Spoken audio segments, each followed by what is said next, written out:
Cafezinho, sofá, vamos falar de Friends? I'll be there for you when the rain starts. Se você, assim como eu, é muito fã da série, acho que vai ser bacana você vir para essa reflexão onde eu vou trazer questões emocionais relacionadas a cada personagem.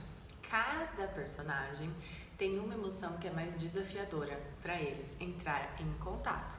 Assim como nós, tem algumas emoções que a gente tem mais familiaridade, que nós somos mais íntimos, que a gente consegue sentar e falar, tudo bem, pode ficar aqui do meu lado, eu vou assumir que eu sinto isso. Mas outras a gente não quer assumir. Então, quais será que são as emoções mais difíceis para cada um deles? Se você lembra de alguma outra emoção, deixa aqui nos comentários pra gente continuar esse papo depois do vídeo ficar pronto. Vamos lá? No one told you life was gonna be this way. Your job. Rachel. Acredito que é mais simples da gente falar como a Rachel tem uma questão com a inveja. A Rachel foi aquela que, durante o noivado da Mônica, ela foi e achou que era importante, de alguma forma, consciente ou inconscientemente, chamar a atenção só pra ela. Ela ficou com o Ross, que também era um evento para ser chamado a atenção. No casamento da Mônica, ela também fez a revelação de que ela estava grávida, meio que tentando, não tentando esconder. Também inconscientemente, mesmo que a série não tenha abordado tanto essa questão da inveja, foi um momento que a atenção foi mais para ela. Quando a Mônica teve uma filhinha, quando a Rachel teve uma filhinha e ela falou, qual que é o nome que você vai colocar? Não, pode falar o nome da sua filha, eu não vou querer. E aí a Mônica falou qual seria o nome da filha dela, e aí ela quis Emma, o nome que seria da filha da Mônica, e a Mônica conseguiu responder com amor, não, eu amo mais você do que o nome, pode ficar. Mas ela também tem inveja de outras mulheres, ela também tem inveja de conquistas de outras pessoas, que é diferente do ciúme. É diferente do ciúme que rolou lá no Nós Estávamos Dando um Tempo, We Were on a Break, porque o ciúme é uma emoção de 3 pessoas. Então, por exemplo, se ela ficou com ciúme da moça que o Ross ficou, ela tava com ciúme desses 2 em relação ao que ela sentia o Ross. A inveja não, é de 1 para 1. Então, é inveja da Phoebe, é inveja da Mônica, é inveja dos próprios meninos, inveja de outras pessoas no trabalho. Ela, quando volta da licença maternidade, se sentiu muito ameaçada e muito corretamente por um homem que estava no lugar dela. Aquilo teve medo, mas também teve um pouco de inveja sobre o que aquele homem estava conquistando, as coisas que ela sentia que estavam podendo ser tiradas. Então, a gente consegue aprender com a Rachel como é que a inveja passa pela nossa vida e ela não é uma pessoa ruim, né? Os próprios criadores da série falaram que pra Rachel ela poderia ser um personagem que as pessoas iam, entre aspas, odiar. Mas ela não é odiosa, ela é muito querida. Porque a Jennifer Aniston conseguiu mostrar esse lado da inveja que a personagem tem, mas também tem o lado amoroso, tem o lado do apoio, tem o lado divertido. E isso faz com que ela fique muito humana, porque da mesma forma que ela tem inveja da Mônica em alguns momentos e quer pegar atenção pra ela é uma super amiga que tá com ela assim em muitos momentos. Tem momentos que ela passa como mosca morta, que ela não coloca a opinião dela. Então, não é porque um ser humano sente inveja, aliás, todos nós sentimos em maior ou menor dose, nós sentimos inveja, não é porque é por conta disso que nós somos pessoas ruins. Agora, o que você vai fazer com essa inveja, aí sim, né? Daí a gente tem que pensar, você vai puxar o tapete de alguém, você vai falar mal de alguém pelas costas, você vai mentir, aí já nem é mais inveja, né? Daí são atitudes impulsionadas pelo sentimento da inveja. Apenas sentir, a gente pode sentir e dar uma canalizada para uma outra forma. Bom, mas vamos para o próximo personagem, o Chandler. Eu vou falar um pouco sobre a vergonha, porque ele próprio consegue falar que ele usa a graça, as piadas como um mecanismo de defesa para situações embaraçosas, para situações que ele não consegue muito lidar. Então, ele, por exemplo, alguém vai pedir um conselho para ele fala, você não pode falar com a Mônica? Ou ele fica um pouco sem jeito, né? Ele não consegue falar assim, estou com vergonha. Ele fala, tô embaraçado, que tem a ver com isso, ele já faz a piada muitas vezes, então isso tem a ver com o quanto a vergonha permeia o nosso corpo e às vezes nós temos vergonha de sentir coisas. Então a gente tem vergonha às vezes de ficar triste, quando alguém vai lá com ele tem uma conversa um pouco mais difícil, ele e o Joey fazem umas piadinhas tipo, não, vai, agora vamos fazer o nosso aperto de mãos de macho, num momento que eles estão mostrando afeto, num momento que eles estão apreciando que eles têm desejos. Então eles vão lá, mostram o afeto, mostram o amor, mostram o desejo, às vezes mostram insegurança e aí logo depois tem que fazer a piadinha por ter vergonha de uma emoção. E o Chandler, ele nos ensina o que fazer com essa vergonha, ele usa do humor. Mesmo fugindo da emoção, que a princípio não seria a melhor forma seria a gente ampliar a capacidade psíquica, conseguir lidar com as emoções. Ele não faz coisas tão ruins, tão destrutivas em relação a essa emoção.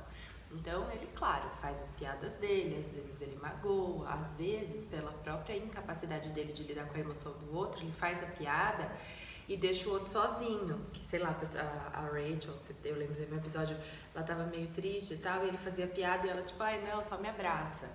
Então, mas não é por mal, dá pra ver que não é a intenção, não é uma intenção ruim, mas ele muitas vezes acaba chateando, deixando o outro sozinho. Então, a vergonha do Chandler em lidar com algumas emoções. Vocês podem ver quando ele ia paquerar as mulheres, que ele ficava super embaraçado, que o Ross ia paquerar, daí tem um episódio deles mais velhos e ele tipo fica sem jeito. Então, não sei quantos de vocês aí se identificam com essa questão da vergonha do Chandler. Acredito que essa é a maior emoção que a gente pode aprender com ele. O Joey, ou a frase clássica dele é o grande chaveco, né? O How you're doing.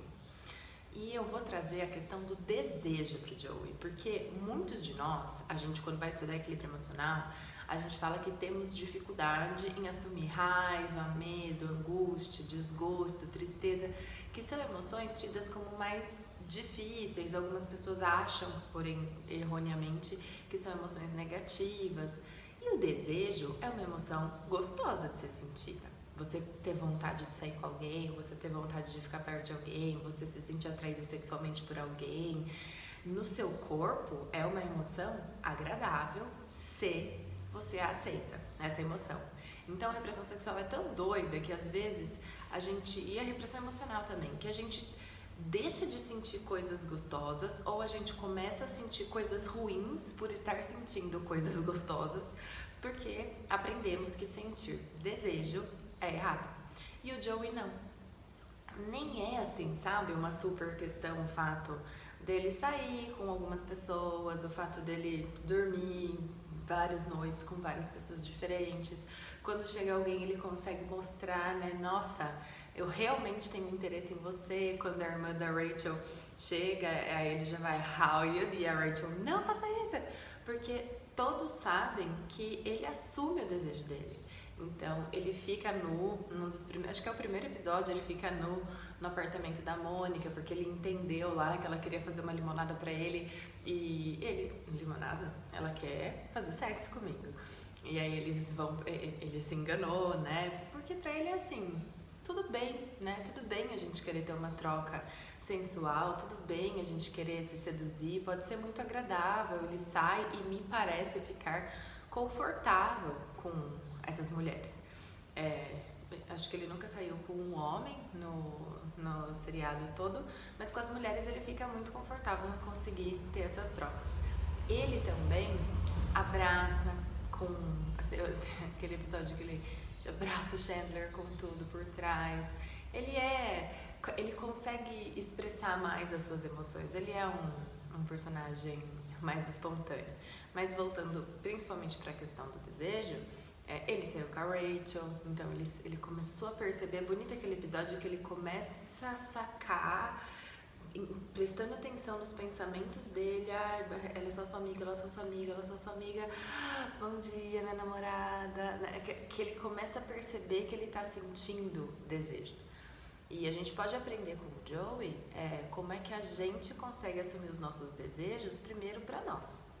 E depois, como é que a gente consegue comunicar esse desejo para as outras pessoas. Porque a gente, inclusive, vê aqui na clínica que muitas pessoas sentem vontade de sair com outras, se sentem apaixonadas e não conseguem falar, ficam sem jeito, ficam com vergonha do desejo, ficam com culpa em relação ao desejo. E assim como as outras emoções, muitas vezes o desejo vai ser só o desejo em si. Não significa que você necessariamente vai ter que sair chavecando, seduzindo todas as pessoas as quais você deseja. Não sei qual é o tipo de relacionamento que você tem, se você tem um combinado monogâmico. A questão é a gente consegue aprender com o Joey como eu consigo assumir os meus desejos na vida, como eu consigo me relacionar com as pessoas que eu amo, as pessoas que eu me apaixono, as pessoas que eu sinto atração. Porque existem possibilidades de a gente ser um pouco mais tranquilos em relação a isso. O Joey tem uma questão que eu acho importante trazer, é que ele tem dificuldade de estabelecer intimidade. Então, muitos homens têm, corporalmente a gente diz, uma grande facilidade de conexão com o quadril, conseguem transar, conseguem beijar, conseguem seduzir, mas tem uma dificuldade em conectar com o coração, que é diferente, por exemplo, do Ross, que ele é mais apaixonado, ele é mais idealizador, eu quero casar, ele é mais romântico, então ele tem uma facilidade de entrar em contato com o coração, não necessariamente consegue seduzir como o Joey. Tem um episódio que eles estão, entre aspas, meio que disputando lá, uma vizinha, e o Ross fala, você tá saindo com uma moça, ele não sabe que é ele, né? Você tá saindo com essa moça e tem um outro cara que quer sair com ela, putz, coitado desse outro cara. E é ele. Por quê? Porque eles sabem que o Joey tem mais facilidade em entrar em contato com as emoções e os desejos que a gente relaciona corporalmente ao quadril. Então, como ele tem dificuldade de estabelecer intimidade, ele não namorou, né? O seriado todo, assim, ele saiu um pouquinho mais com a Rachel e depois não conectou com ninguém. Não significa que ele não tenha capacidade amorosa dentro dele, mas a capacidade de intimidade nesse aspecto entra em contraste com a capacidade que ele tem de conectar com o desejo sexual e sensual dele. Vamos falar do Ross? O Ross é um personagem que muitos amam, muitos odeiam, né? O David Schwimmer é muito bom, né? Ele, assim, tem formas de falar sobre o Ross, falar não, né, de atuar, que são assim incríveis, espetaculares, sensacionais. Talvez por isso até algumas pessoas sintam raiva de tão bom que ele é, né? A gente realmente acredita que o Ross faz isso. E eu vou falar do Ross da capacidade amorosa que ele tem. E da inabilidade que ele tem de lidar com o amor. O amor, assim como o desejo, é uma emoção muito gostosa de ser sentida e também é uma emoção que muitas pessoas têm muito medo. Medo de amar, medo de se permitirem serem amados por conta das nossas primeiras experiências na vida. Mas o Ross, ele é apaixonado, né, pela Rachel, desde a adolescência deles. E ele consegue sentir o amor. Assim como ele se apaixonou pela Charlie, assim como ele se apaixonou pela Emily, assim como ele se apaixonou, como chama aquela que era chinesa? Mas teve a namorada chinesa, ele se apaixonou pela primeira esposa dele, então ele se casou 3 vezes, mas ele não tem tanta habilidade em lidar com o amor, visto que ele casou com uma, amando outra e falou o nome da outra lá no altar, né? Então, desde a adolescência, ele é apaixonado pela Rachel, mas ele não consegue falar sobre essa emoção. Mais pra frente, aquela grande briga deles que ele fala fine by me, né? Tipo, tá bom, vamos nos separar, não tô nem aí que a gente vai se separar. E depois ele vai, fica com uma outra pessoa, assim, horas depois deles terem se separado. Mostra que a capacidade que ele tem de entender o que ele está sentindo se mistura um pouco com essa ansiedade de não ter o objeto de amor. Porque ele não chega na Rachel na adolescência porque vai que ela não queira, né? Aquela coisa de tentar mais ou menos. E aí então ele nem vai. Então ele nem consegue mostrar esse amor que ele sente, né? Então ela nem percebeu. Se vocês lembram, no episódio em que ela vê, tem um vídeo lá, né, da adolescência, E aí eles filmam como ele fica chateado quando a Rachel sai com outro cara e ela vai e beija ele. Aí sim ela conseguiu ver o quanto ele a amava. Aí ela conseguiu ter uma resposta em relação àquele sentimento dele. E aí você pode pensar, eu já fui ou sou apaixonada por alguém e essa pessoa não tem a menor ideia disso. Como é que eu comunico meu amor? Quando eles brigam, ele fala pra ela, tudo bem, né? Fine by me, tipo, tudo bem a gente não ficar junto. Mas dentro dele, não é tudo bem. Dentro dele ele estava muito triste. Mas pela inabilidade, pela raiva daquele momento, ele se mistura ali na emoção da raiva e inclusive acaba saindo com uma outra mulher que naquele momento talvez nem tenha sido a melhor opção, porque ele ainda nem tinha digerido tudo aquilo que aconteceu dentro dele. Não o julgo por ter tido esse comportamento, um comportamento talvez um pouco ansioso, né, de já fazer alguma coisa, se perder antes de deixar tudo aquilo digerir. Depois eles ficam lá no We Were on a Break um tempão. Acho que existem outras formas da gente conseguir lidar com a nossa capacidade amorosa e com a tristeza envolvida também, a vergonha em muitos momentos de amor. E o Ross, ele sente. Então, ele é apaixonado pelo filho, ele é apaixonado pela filha. Ele, naquele episódio, ainda assim, em relação a Rachel, das farritas, né, que ele fala I'm fine, mais uma vez, e tipo, ele não tá, que eu estou bem, né, tá tudo bem por mim, ele não tá nada fine, ele tá, na verdade, muito incomodado com o fato de um dos melhores amigos dele tá saindo com a ex-namorada dele.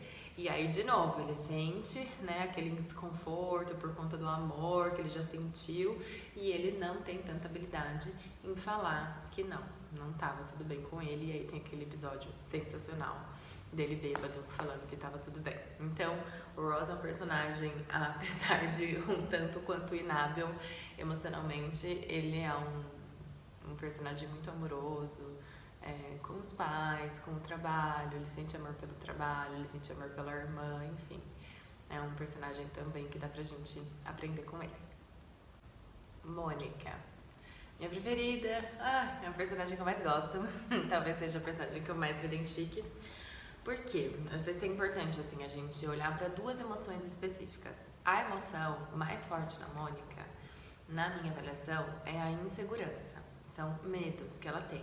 Mas não é a que mais aparece.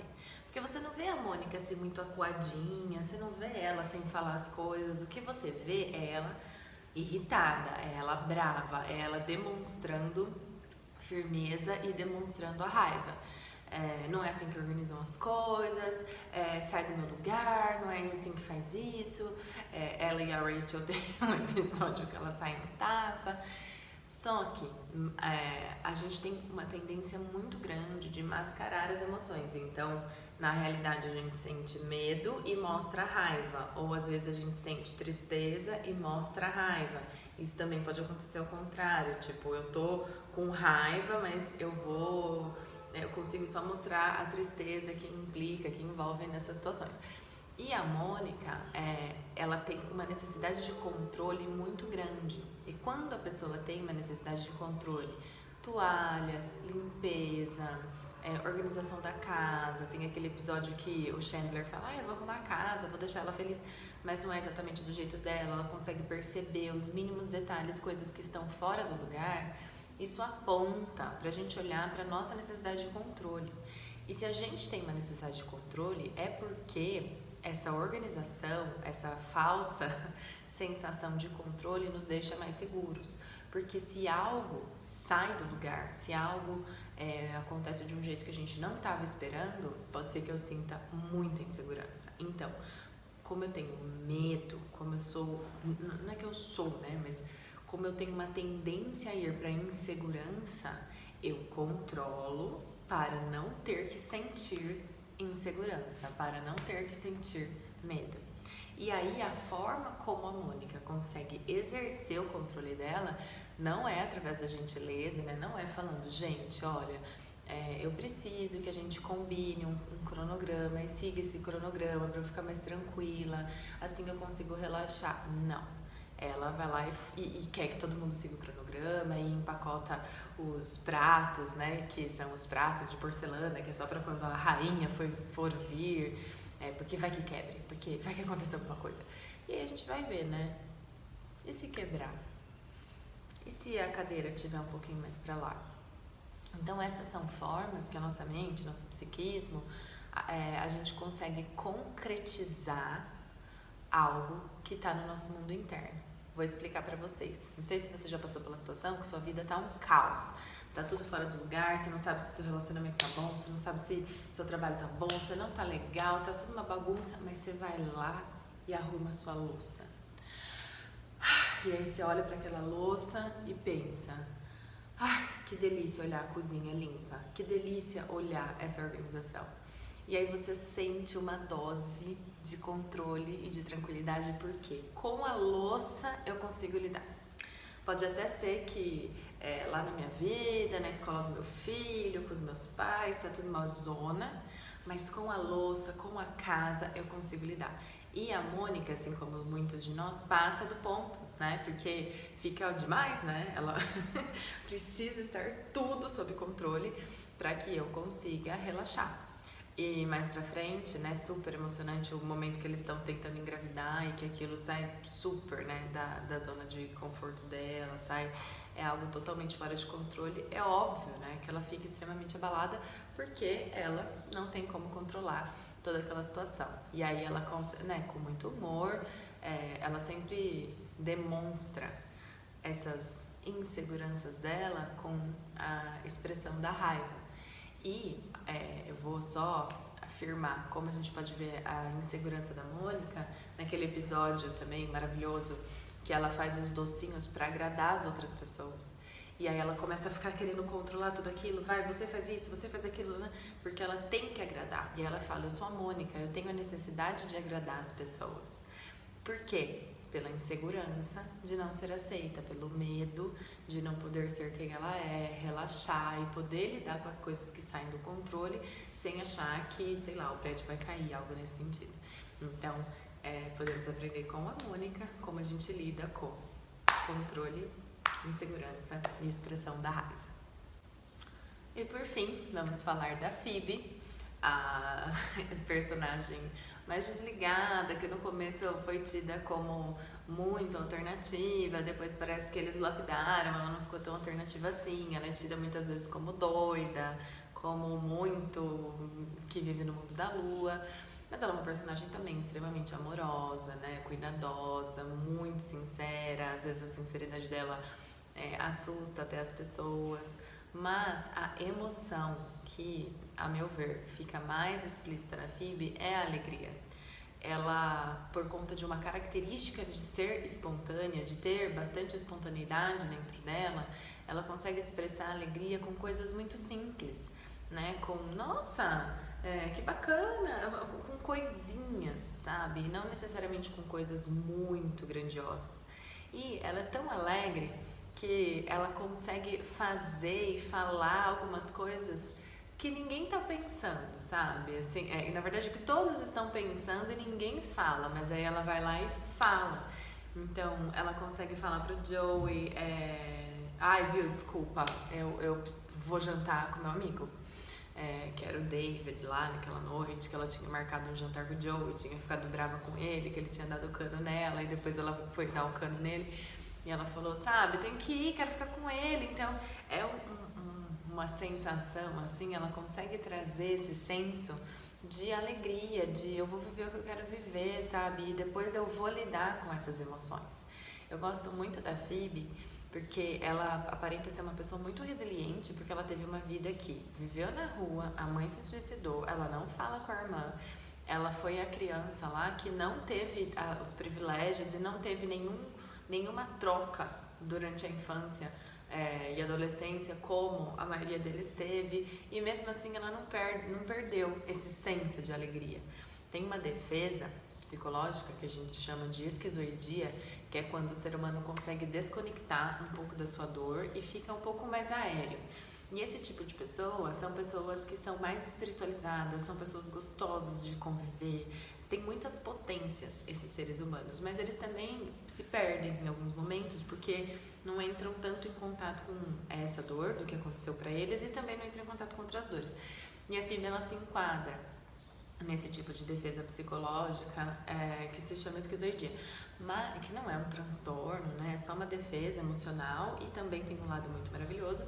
E ela não perdeu a alegria. Então, mesmo tendo toda essa vida difícil, a esquizoidia foi uma grande aliada para ela conseguir desconectar um pouco da dor, e ela consegue cantar. Então ela vai lá e fala, olha essa música que legal, e vai lá e canta, e as pessoas não gostam, mas ela, sabe, consegue brincar, se irrita, claro, espontaneamente mostra tristeza, espontaneamente mostra raiva, espontaneamente fala, não gente, mas isso não, viu, pega lá um chocolate pra mim.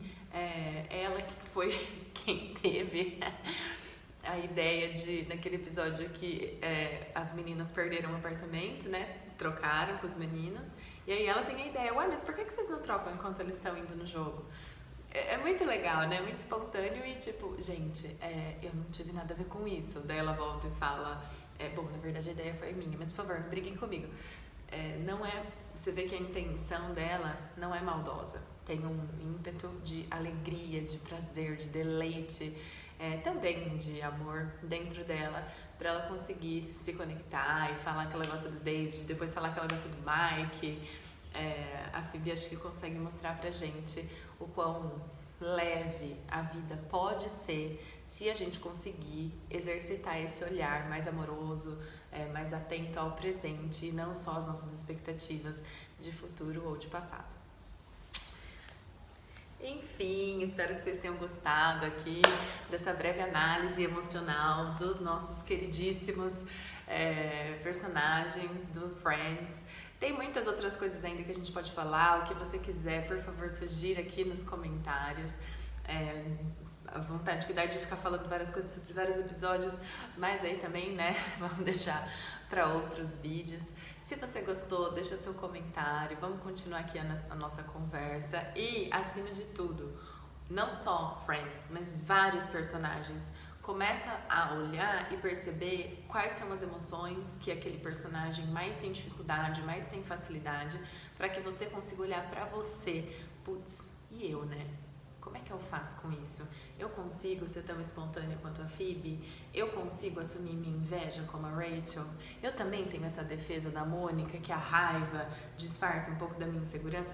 Começa a aprender e exercitar o seu olhar emocional para diversos seriados que você assiste, filmes, novelas, livros, para que a gente também possa aprender e possa expandir a nossa capacidade emocional, possa expandir a nossa sensibilidade através do entretenimento, através da diversão, do relaxamento, de conseguir desligar, às vezes, né, um pouco dos acontecimentos da vida, no momento que a gente está ali nas telas, nos divertindo com os nossos personagens favoritos.